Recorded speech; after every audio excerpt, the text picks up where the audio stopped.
Welcome. So for this tutorial, what we're going to do is create a chessboard with a pawn on it, and well, let's start.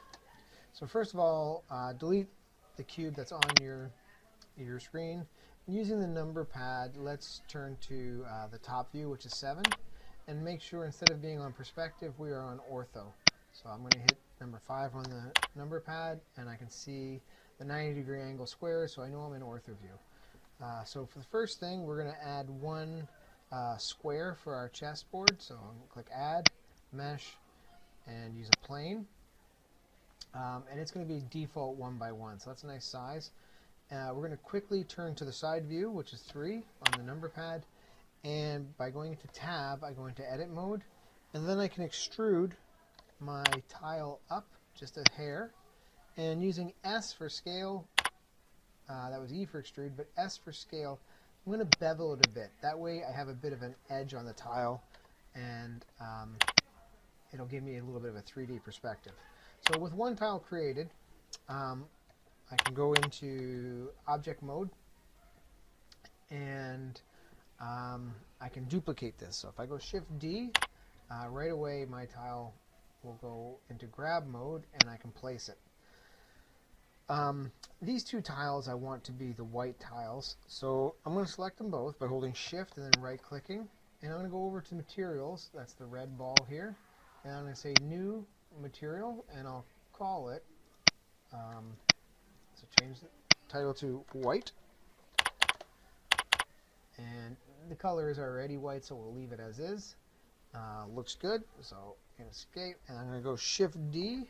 I'm going to create 2 more tiles, but this time I'm going to R90 and rotate them, and then I'm going to G them up and kind of put them right where they need to go. Okay, and these guys automatically have the white material tied to them because I duplicated them after I did the white. So if I hit X, that'll remove the white from these two, and I'll say new, and we'll change this to black. And I'll mix in a black color for these ones, or a darker color at least. Go right in here. Kind of like the blue tinge, that's fine. Okay, and this guy, we will select black. And now we have the starting point. This guy doesn't have white associated with it, so I'll click here, into white.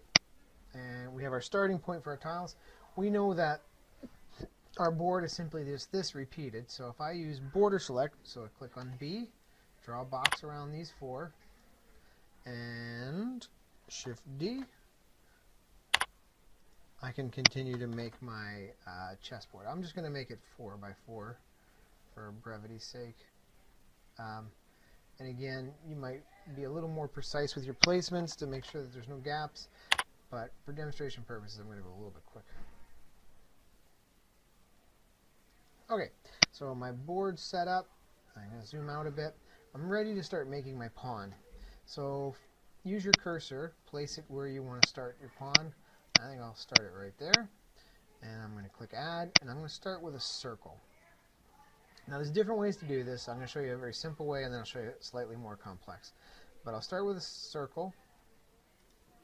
And it's a 1 by 1. It's about the right size. So I'm just going to shrink it a bit so it's inside of my bezel. Go to the 3 mode.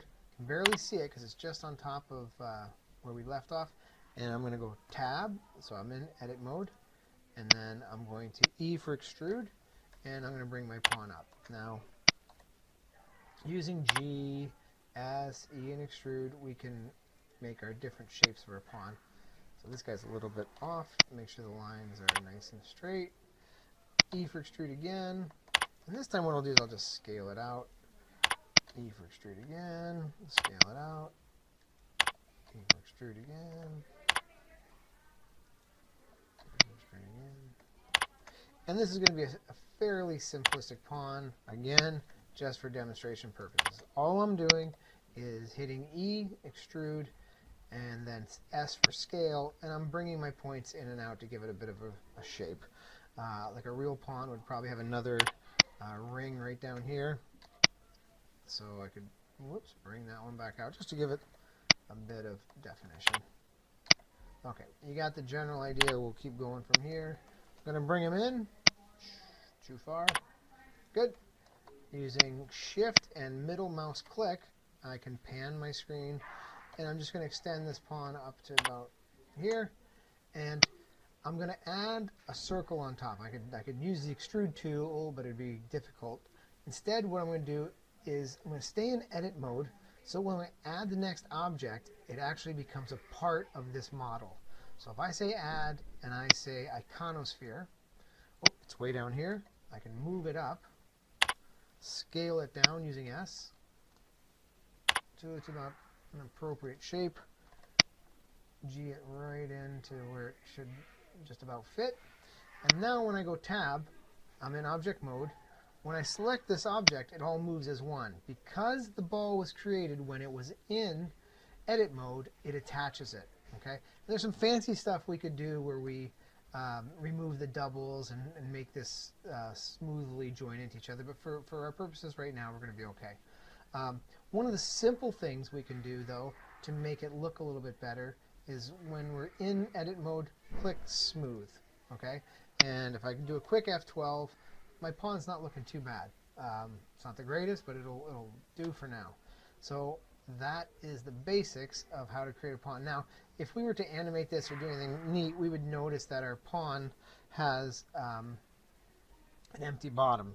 So using Z key, I can go to wireframe, going into edit mode, A for deselect all, B for border select, and I can draw a box around this bottom. Change my view to the top using the 7 key and simply hit F. Okay. Now my pawn is all 3D looking good. Make sure you save it, file F2, save as, and I'll call it, make sure I click my U drive, and we'll call it pawn. And that's it.